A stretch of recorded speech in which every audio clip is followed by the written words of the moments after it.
اعوذ باللہ من الشیطان اللعین الرجیم بسم اللہ الرحمن الرحیم اللہم صلی علی محمد وآل محمد۔ السلام علیکم ورحمۃ اللہ وبرکاتہ۔ آج انتہائی اہم خوشخبری کہ جو حضرت علی بن ابی طالب علیہ السلام نے دنیا والوں کو دی، کہ دنیا میں رہتے ہوئے مولا علی جس کو خوشخبری دیں وہ کتنا ہی اعلیٰ نصیب اور کتنا ہی خوش بخت انسان ہوگا۔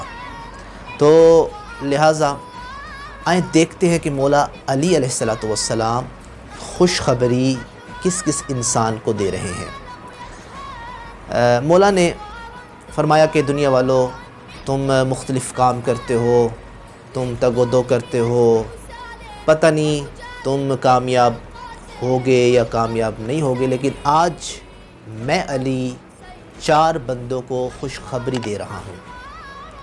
طوبیٰ لمن ذکر المعاد، فرمایا علی خوشخبری دیتا ہے اس انسان کو کہ جو معاد کو، قیامت کو یاد کرتا ہے۔ وعمل للحساب، اور خوشخبری ہے علی کی اس انسان کے لیے کہ جو عمل کرتا ہے تو حساب کے لیے عمل کرتا ہے، ریاکاری کے لیے عمل نہیں کرتا۔ وہ اس وجہ سے عمل کرتا ہے کہ اس نے اللہ کی بارگاہ میں حاضر ہونا ہے۔ وقنع بالکفاف، اور خوشخبری ہے علی کی اس انسان کے لیے کہ جو اللہ نے جتنا اس کو عطا کر دیا ہے وہ اس پہ قناعت کرتا ہے، اسی پہ راضی رہتا ہے، اسی پہ اکتفا کرتا ہے اور آئیں بائیں نہیں کرتا یا حرام کمانے کی کوشش نہیں کرتا۔ جو اللہ نے دے دیا اسی پہ اکتفا کرتا ہے، اسی کو راہ خدا میں خرچ بھی کرتا ہے۔ وَرَضِيَ عَنِ اللَّهِ، اور علی اس انسان کو خوشخبری دے رہے ہیں کہ جو اللہ پہ ہر حال میں راضی رہتا ہے۔